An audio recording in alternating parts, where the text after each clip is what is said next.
সবার আগে তো যে দপ্তরে আমরা আছি সেই দপ্তরের মন্ত্রী সহ মুখ্যমন্ত্রী সহ যত পার্লামেন্ট বিধানসভায় যারা যারা এখন গিয়েছে তাদের সবাইকে যোগ্যতার পরীক্ষা দিতে হবে এবং তাদের প্রত্যেককে নতুন করে নির্বাচিত হতে হবে।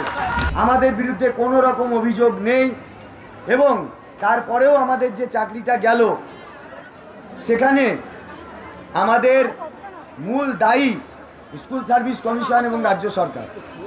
তাই এই চাকরির জন্য আমরা দ্বিতীয়বার কোনো পরীক্ষা দেব না, এটা আমাদের স্পষ্ট ডিক্লারেশন।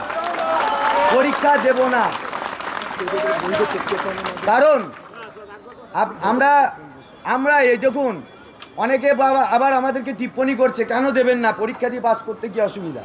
তাহলে সবার আগে তো যে দপ্তরে আমরা আছি সেই দপ্তরের মন্ত্রী সহ মুখ্যমন্ত্রী সহ যত পার্লামেন্ট বিধানসভায় যারা যারা এখন গিয়েছে তাদের সবাইকে যোগ্যতার পরীক্ষা দিতে হবে এবং তাদের প্রত্যেককে নতুন করে নির্বাচিত হতে হবে।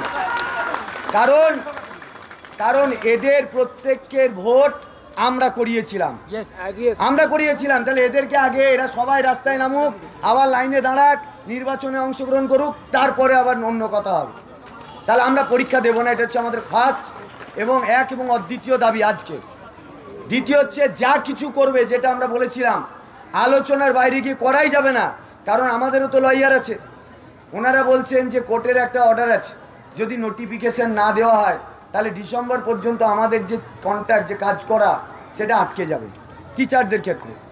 তো সেক্ষেত্রে সেই পলিসিটাও যদি করতে হয় তাহলে আমাদের সঙ্গে জানেন না, আমাদের ওর থেকেও ভালো পথ জানা আছে, সেটা করুক। অন্য কোনো ক্ষেত্রে তারা যে উদ্যোগ নেয় এখানে উদ্যোগ নিচ্ছে না কেন, এটা 2। 3 নম্বর, আমাদের যারা নন টিচিং স্টাফ আছে তাদের যে অনারিয়াম সেটা তারা এখনও পায়নি, তারা যেটা দাবি করেছিল সেটাও দেওয়া হয়নি।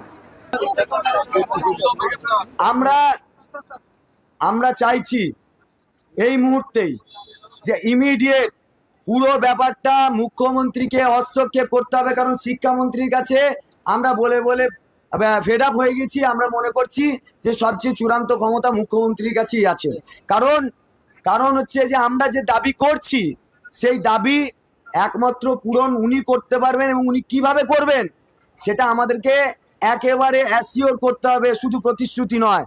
নিয়োগের বিজ্ঞপ্তি প্রকাশ করতেই দেব না আমরা।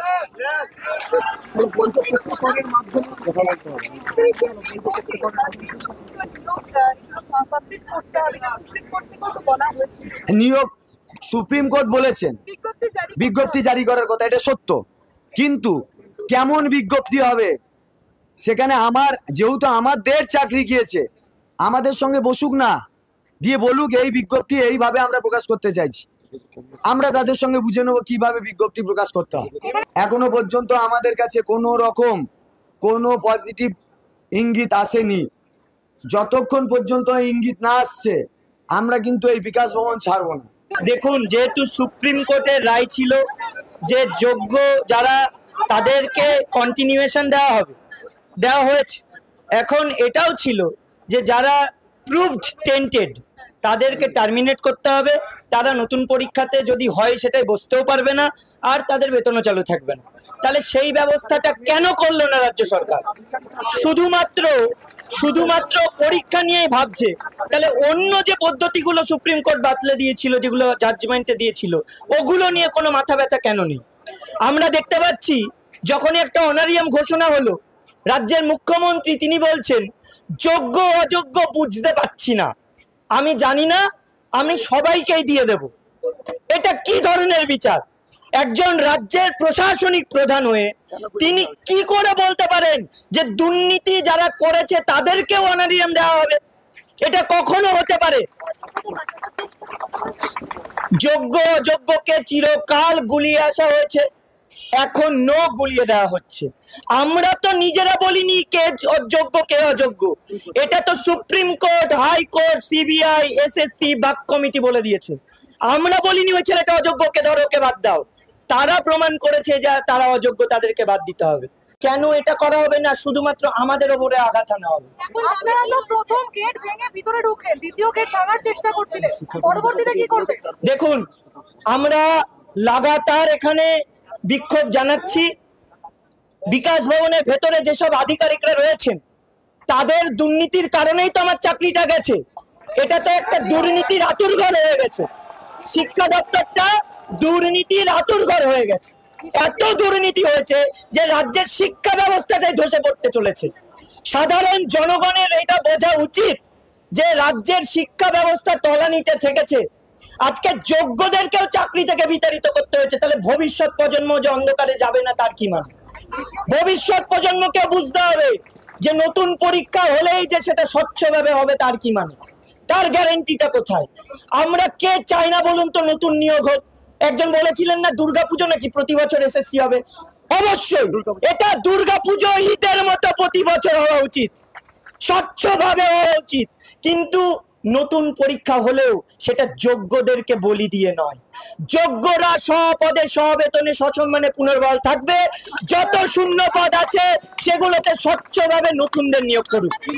আমরা কি বাধ্য হয়ে এখানে এসেছি? তো আমাদের কি শখে এসেছি?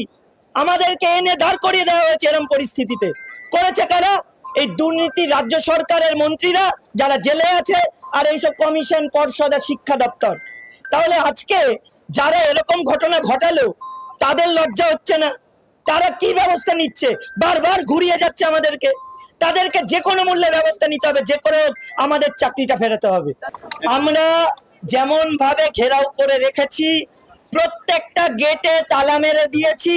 আমরা এইটুকু বার্তা দিতে চাই, আমরা যতক্ষণ না সেরকম সদুত্তর পাচ্ছি বা আমরা জানতে পারছি যে রাজ্য সরকার কি কি পদক্ষেপ নিয়েছে, কি কি আইনি পদক্ষেপ তারা গ্রহণ করেছে, আমরা জানবো।